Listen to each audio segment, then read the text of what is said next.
본문을 같이 합독하도록 하겠습니다. 에베소서 1장 3절에서 6절로의 말씀입니다. 3절입니다. 찬송하리로다 하나님 곧 우리 주 예수 그리스도의 아버지께서 그리스도 안에서 하늘에 속한 모든 신령한 복을 우리에게 주시되 곧 창세전에 그리스도 안에서 우리를 택하사 우리로 사랑 안에서 그 앞에 거룩하고 흠이 없게 하시려고 그 기쁘신 뜻대로 우리를 예정하사 예수 그리스도로 말미암아 자기의 아들들이 되게 하셨으니 이는 그의 사랑하시는 자 안에서 우리에게 거저 주시는 바 그의 은혜의 영광을 찬송하게 하려는 것이라. 아멘. 우리는 이전에 앞절에서 성도, 신실한 자에 대해서 충분하게 알아보았습니다. 그리고 오늘은 본문 5절에 예정하사라는 단어가 나오는데 그 예정이란 무엇이며 그 예정으로 말미암은 작정과 섭리에 대해서 알아보도록 하겠습니다. 하나님께서는 창세전에 우리를 향한 예정을 가지고 오셨으며 그 계획을 이루어가는 방법으로 예수님이라는 방법을 택하시기로 작정하시고 그 예수로 말미암아 우리가 은혜의 구원을 얻게 되는 온전한 과정을 섭리라고 하는 것입니다. 이것 전체를 기록해 놓은 것이 바로 성경이며 성경은 예수님에 관해서만 기록을 하고 있으며 성경에는 하나님께서 직접 언약과 계획을 밝혀놓은 것이 있습니다. 가보죠. 이사야 46장 9절에서 13절입니다. 9절입니다. 너희는 옛적일을 기억하라. 나는 하나님이라. 나 외에 다른 이가 없느니라. 나는 하나님이라. 나 같은 이가 없느니라. 내가 시초부터 종말을 알며 아직 이루지 아니한 일을 옛적부터 보이고 이르기를 나의 뜻이 설 것이니 내가 나의 모든 것을 기뻐하는 것을 이르리라 하였노라. 내가 동쪽에서 사나운 날짐승을 부르며 먼 나라에서 나의 뜻을 이룰 사람을 부를 것이라. 내가 말하였은즉 반드시 이룰 것이요 계획하였은즉 반드시 시행하리라. 마음이 완악하여 공의에서 멀리 떠난 너희여 내게 들으라. 내가 나의 보물을 가깝게 할 것인즉 그것이 멀지 아니하나니 나의 구원이 지체하지 아니할 것이라. 내가 나의 영광인 이스라엘을 위하여 구원을 시온에 베푸리라. 그렇죠? 이렇게 하나님께서는 영원전부터 계획이 있으셨고 그것을 이루어 가시고 계신 것입니다. 우리는 이것을 섭리라고 합니다. 구원을 이루어 가시는 원리와 법칙인 것입니다. 디모데후서 1장 9절을 보겠습니다. 9절에 하나님이 우리를 구원하사 거룩하신 소명으로 부르심은 우리의 행위대로 하심이 아니요 오직 자기의 뜻과 영원전부터 그리스도 예수 안에서 우리에게 주신 은혜대로 하심이라. 아멘. 또 에베소서 1장 11절에 보면 모든 일을 그의 뜻의 결정대로 일하시는 이의 계획을 따라 우리가 예정을 입어 그 안에서 기업이 되었으니 구원은 하나님의 뜻의 결정대로 이루어지는 것이지 우리가 무엇을 보태거나 요구할 수는 없는 것입니다. 로마서 8장 28절에서 30절을 보겠습니다. 우리가 알거니와 하나님을 사랑하는 자 곧 그 뜻대로 부르심을 입은 자들에게는 모든 것이 합력하여 선을 이루느니라.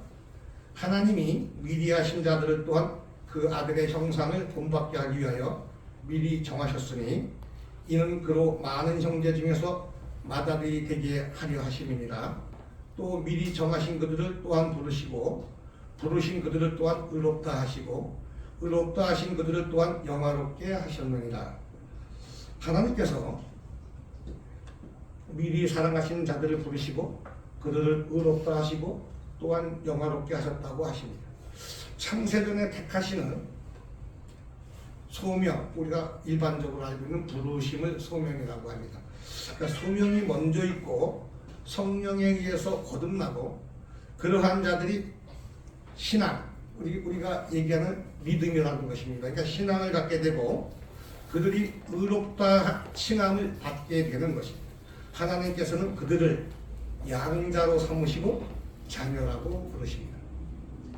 본문 4절을 보면 하나님께서는 우리를 거룩하고 흠이 없게 하시려고 택하셨다라고 하십니다. 그런데 바울 사도는 거룩하고 흠이 없게 하실 것이라는 말씀 뒤에 우리들에게는 아주 중요한 굿뉴스, 복음 한 구절을 더하여 기록한 것을 볼 수 있습니다. 그것이 바로 오늘 본문입니다. 양자 삼으심. 하나님께서는 우리를 아들들이 되도록 양자로 받아들이시기로 미리 정하셨다는 것입니다. 다시 말해서 우리를 택하시고 거룩하고 흠이 없게 만드시는 궁극적인 목적은 우리를 양자 삼아주기 위한 위함이라는 것입니다. 바울 사도는 당시 유대인들이 전혀 알지 못한 개념인 양자라는 단어를 들어 써서 설명하고 있는 것입니다. 당시 유대에는 양자라는 개념이 없었으나 바울 사도는 로마 시민으로서 그러한 문화 속에서 자랐고 살았기 때문에 양자라는 단어를 들어 우리의 신분을 설명해 줄 수 있었던 겁니다.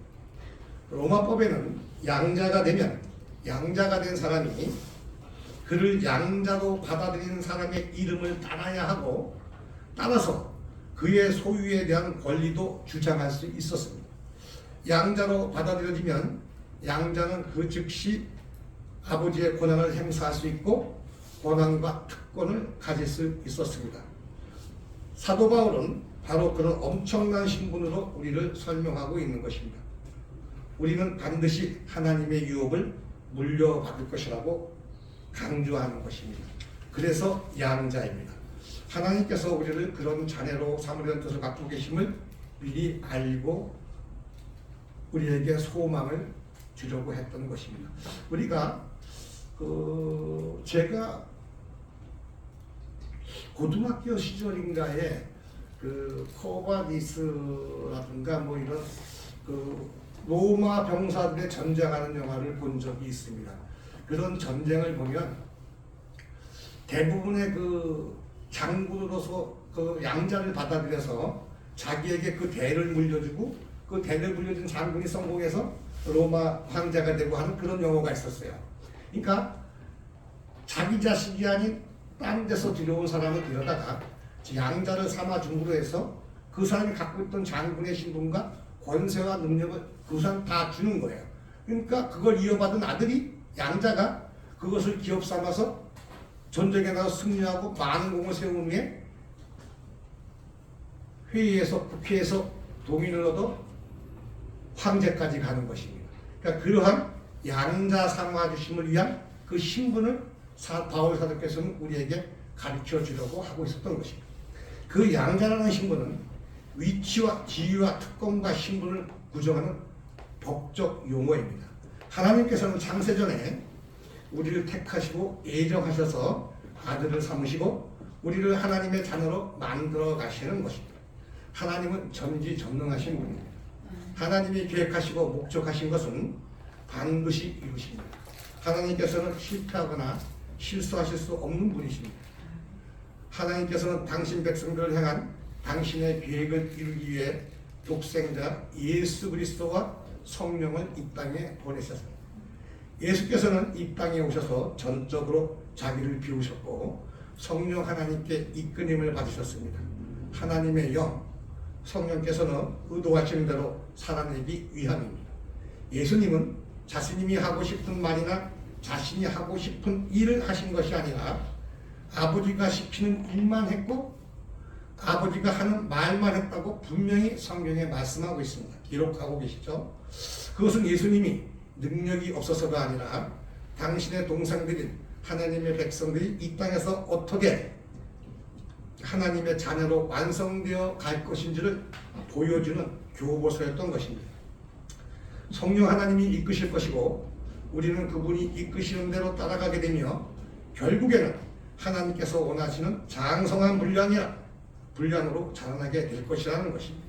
성령 하나님이 예수님 안에 계시면서 그분의 삶을 하나님이 원하는 뜻대로 완성해 내신 것처럼 그 성령 하나님이 우리 안에도 계셔서 지금도 우리 안에 계시면서 우리도 그렇게 하나님께서 원하시는 뜻대로 완성해 가실 것입니다.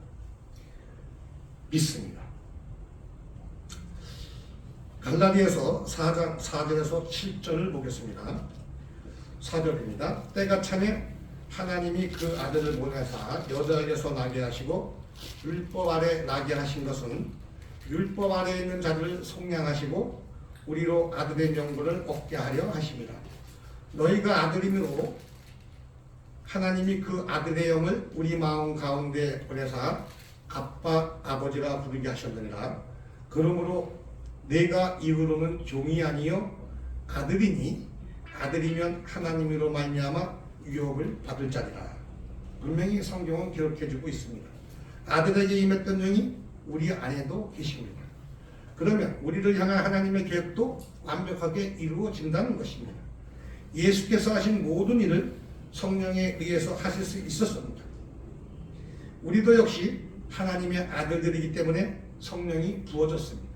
그렇게 우리는 구원의 확신을 갖게 되는 것이고 우리는 반드시 그분의 자녀로 완성될 것이라는 확신의 믿음을 가지셔야 합니다. 로마서 8장 23절에서 28절의 말씀입니다. 그뿐 아니라 또한 우리 곧 성령의 처음 익은 열매를 받은 우리까지도 속으로 탄식하여 양자될 것 곧 우리 몸의 속량을 기다리느니라. 우리가 소망으로 구원을 얻었음에 보이는 소망이 아니니 보는 것을 누가 바라리요. 만일 우리가 보지 못하는 것을 바라면 참음으로 기다릴지니라. 이와 같이 성령도 우리의 연약함을 도우시나니 우리는 마땅히 기도할 바를 알지 못하나 오직 성령이 말할 수 없는 탄식으로 우리를 위하여 친히 간구하시느니라. 마음을 살피시는 이가 성령의 생각을 하시나니 이는 성령이 하나님의 뜻대로 성도를 위하여 간구하심이니라.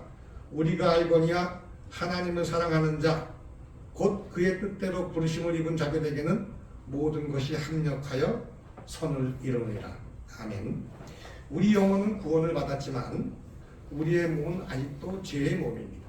그래서 이렇게 죄에 시달리고 있는 것입니다. 하루라도 빨리 이 죄의 몸을 벗어버리고 싶은 마음이 간절한 것들이 우리 그리스도인들입니다. 그러므로 그리스도인들은 죽음이라는 것을 힘들어하면 안 되는 것입니다. 왜냐하면 오늘 본 예배에서 우리 담임 목사님께서 말씀하신 얘기가 여기 다시 한번 나옵니다. 우리 인간 육신의 죽음이 바로 옛사람의 완전한 죽음이 되기 때문입니다. 우리는 그날을 손꼽아 기다려야 하는 것입니다. 그러나 죄에 대해 처절하게 고민해 본 사람만이 옛사람을 벗어버리는 날이 기다림이 될 수 있는 것입니다. 아까 우리 목사님께서 하신 말씀과 같은 내용의 말씀이지만 방법만 약간 틀렸지 내용은 똑같은 얘기입니다. 우리는 완성될 것입니다. 우리는 이미 법적으로나 제도적으로 하나님의 양자가 되었기 때문입니다. 그래서 우리는 우리의 구원은 확실한 것이고 우리의 완성은 필연적인 것입니다. 반드시 우리는 그 새하늘과 새 땅에 들어가게 될 것입니다. 베드로후서 3장 10절에서 13절을 보겠습니다. 그러나 주의 날이 도적같이 오리니 그날에는 하늘이 큰 소리로 떠나가고 물질이 뜨거운 물에 풀어지고 땅과 그 중에 있는 모든 일이 드러나리로다. 이 모든 것이 이렇게 풀어지리니 너희가 어떠한 사람이 되어야 마땅하냐. 거룩한 행실과 경건함으로 하나님의 날이 임하기를 바라보고 간절히 사모하라. 그날에 하늘이 불에 타서 풀어지고 물질이 뜨거운 물에 녹아지려니와 우리는 그의 약속대로 의가 있는 곳인 새하늘과 새 땅을 바라보더라. 맞죠? 성경 말씀이 우리가 얘기했던 것 똑같이 되어 있는 것입니다. 이 땅에 속한 모든 것들이 다 불에 타버릴 것입니다. 절대적이며 영원한 것은 없습니다. 오직 하나님과 영원한 하늘나라밖에는 영원하며 절대적인 것이 없는 것입니다. 부자와 나사로의 이야기를 아시지요? 부자가 지옥의 불 가운데서 가지고 있던 것이 있었습니까? 아무것도 없습니다. 무덤 너머로 가지고 갈 수 있는 것은 아무것도 없는 것입니다. 그러나 그가 생전에는 매일 잔치를 벌였고 모든 것을 가지고 있었으며 좋은 옷에 유행가가 하고 싶은 것 다 하면서 살았을 것입니다. 나사로는 이 땅에서 아무것도 가진 것이 없었습니다. 개처럼 상에서 떨어지는 부스러기를 먹으며 살던 사람이었습니다. 그러나 그는 하나님의 택함을 받은 사람이었습니다. 그 거지 나사로가 저 하늘에서는 모든 것을 가진 자가 되었습니다. 우리는 그 새하늘과 새 땅을 바라보며 사는 자들이지 이 땅에다 두고 갈 것들을 쌓아놓는 자들이 아니라는 것입니다. 하나님의 아들로서 아들의 삶을 살아내야 하는 것입니다. 성도인 우리들은 그렇게 참으로 존귀한 존재들입니다. 그런데 이렇게 양재된 하나님의 자녀들의 삶은 이 땅에서 무병장수, 무사한일, 무사평안 이렇게 살 수는 없어요.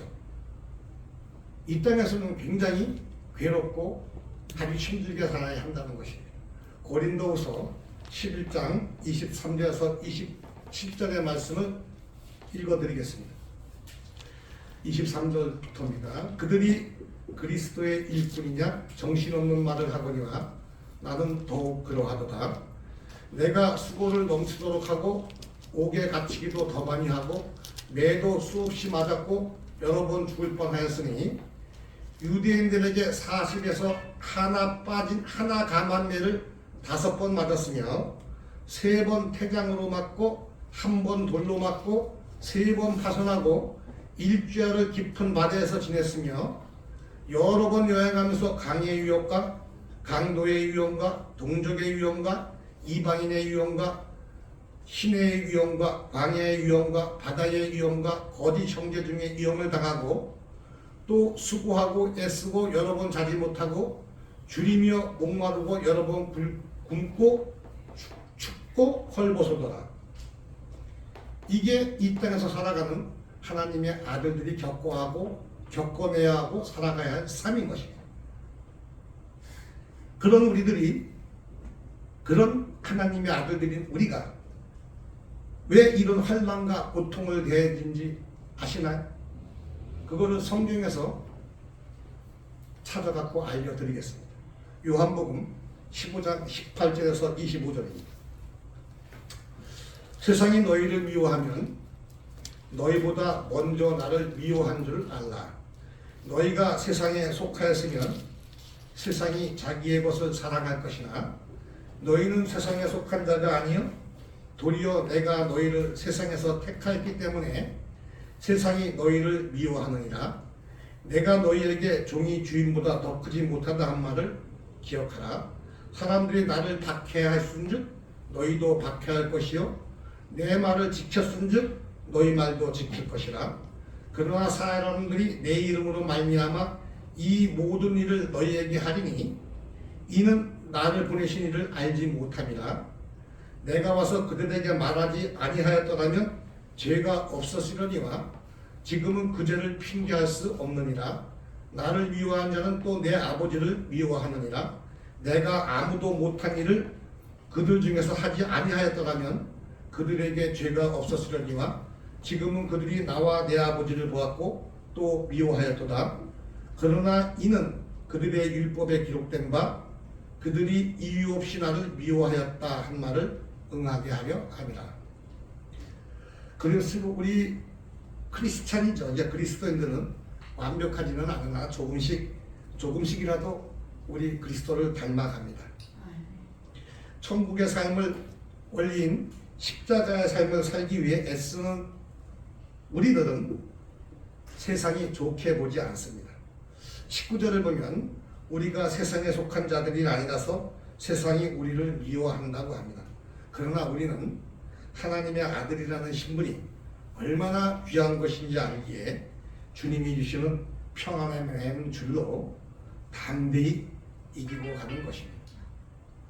고린도후서 4장 17절을 볼까요?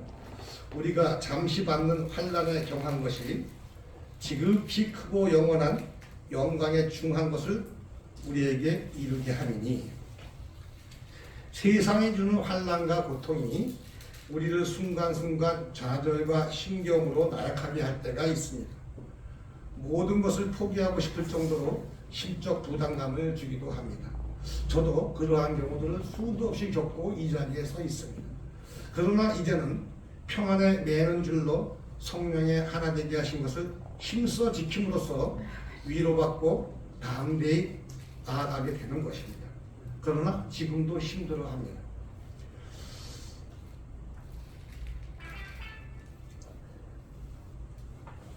자, 이건 다 같이 볼까요? 10편 73편을 보십시오.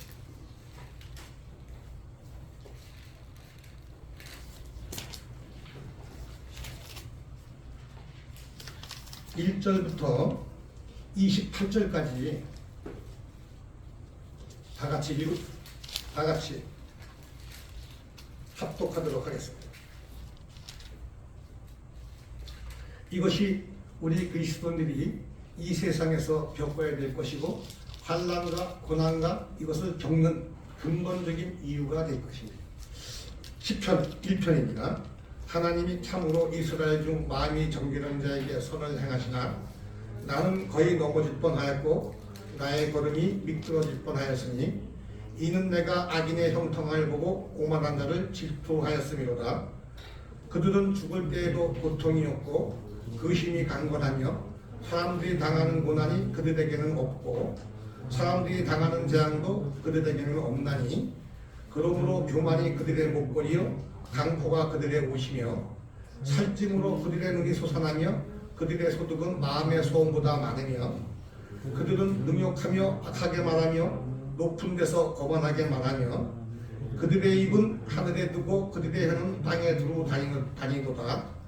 그러므로 그의 백성이 이리로 돌아와서 잔의 각한 물을 다 마시며 말하기를 하나님이 어찌하랴 지존자에게 지식이 있으랴 하는도다.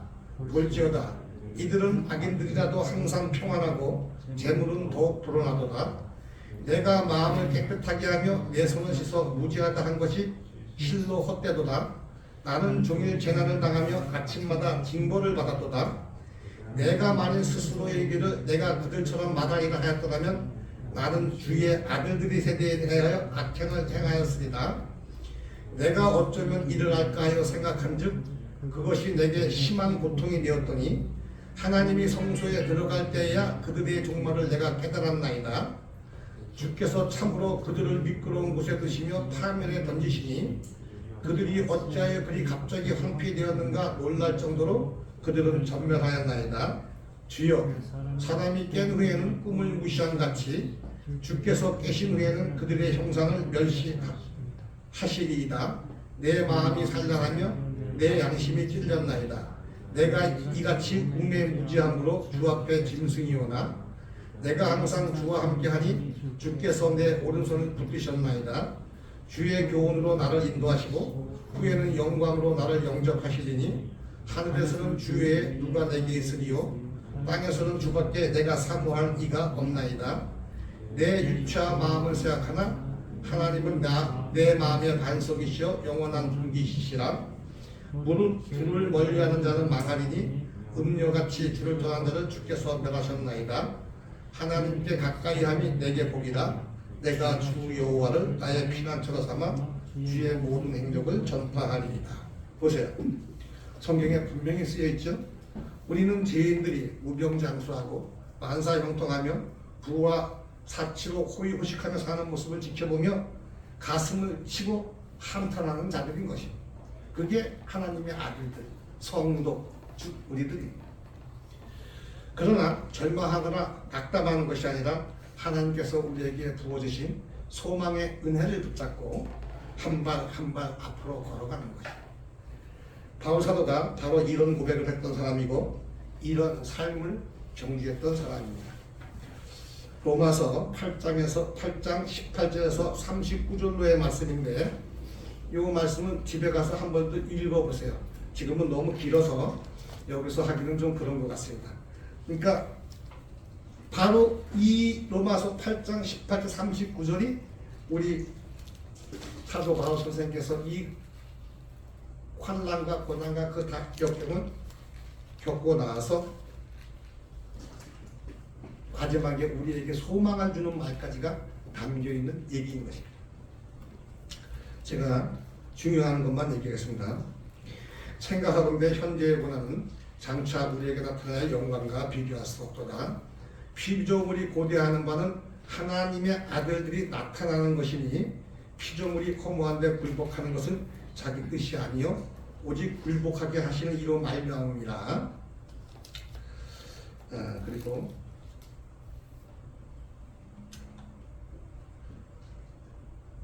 그런즉 이 일에 대하여 우리가 무슨 말하리요? 만일 하나님이 우리를 위하시면 누가 우리를 대적하리요? 자기 아들을 아끼지 아니하시고 우리 모든 사람을 위하여 내주시니가 어찌 그 아들과 함께 모든 것을 우리에게 주시지 아니하겠느냐? 누가 능히 하나님께서 택하신 자들을 고발하리요? 의롭다 하신 이는 하나님이시니 누가 정죄하리요? 죽으실 뿐 아니라 다시 살아나신 이는 그리스도 예수시니 그는 하나님의 우편에 계신 자여 우리를 위하여 간구하는 자시니라. 누가 우리를 그리스도의 사랑에서 끊으리요? 환난이나 공고나 박해나 기근이나 적신이나 위험이나 칼이랴. 기록된 바 우리가 종일 주를 위하여 죽음을 당하게 되며 도살당할 양같이 여김을 받았나이다. 함과 같으니라. 그러나 이 모든 일에 우리를 사랑하는 이로 말미암아 우리가 넉넉히 이기느니라. 내가 확신하노니 사망이나 생명이나 천사들이나 권세자들이나 현재일이나 장래일이나 능력이나 높음이나 깊음이나 다른 어떤 피조물이라도 우리를 우리 주 예수 그리스도 안에 있는 하나님의 사랑에서 끊을 수 없느니라. 아멘. 세상이 주는 환난과 고난조차 이기게 하는 그 아들의 신분, 자녀의 신분, 이 양자라는 신분은 우리가 상상도 할 수 없는 엄청난 것입니다. 이제 우리는 예수님과 함께 왕으로 그의 나라에 서게 되는 것이며 우리는 천사를 심판하는 자로 서게 될 것입니다. 고린도전서 6장 2절에서 3절입니다. 성도가 세상을 판단할 것을 너희가 알지 못하느냐? 세상도 너희에게 판단을 받겠거든 지극히 작은 일 판단하기를 감당하지 못하겠느냐? 우리가 천사를 판단할 것을 너희가 알지 못하느냐? 그러하거든 하물며 세상이리라. 아멘. 히브리서 2장 9절입니다.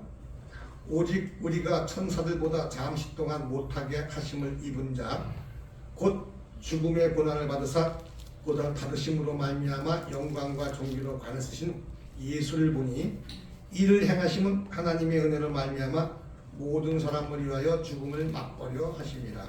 아멘. 우리 안에는 이미 성령께서 임하여 계십니다. 그로 말미암아 우리는 이미 하나님의 자녀가 되었으며 천사들이 우리를 섬기는 그런 신분의 소유자가 되었습니다. 이 신분을 꼭 잡고 놓지 마시기 바랍니다.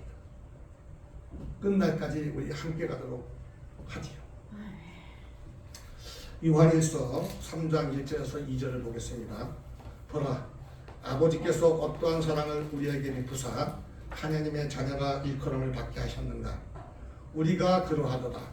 그러므로 세상이 우리를 알지 못하면 그를 알지 못하니라. 사랑하는 자들아, 우리가 지금은 하나님의 자녀라. 장래에 어떻게 될지는 아직 나타나지 아니하였으나 그가 나타나시면 우리가 그와 같을 줄을 아는 것은 그의 참모습 그대로 볼 것이기 때문이니. 아멘. 본문 5절을 보면 하나님이 우리를 택하시고 양자 삼으신 것은 하나님의 기쁘신 뜻대로라고 하십니다.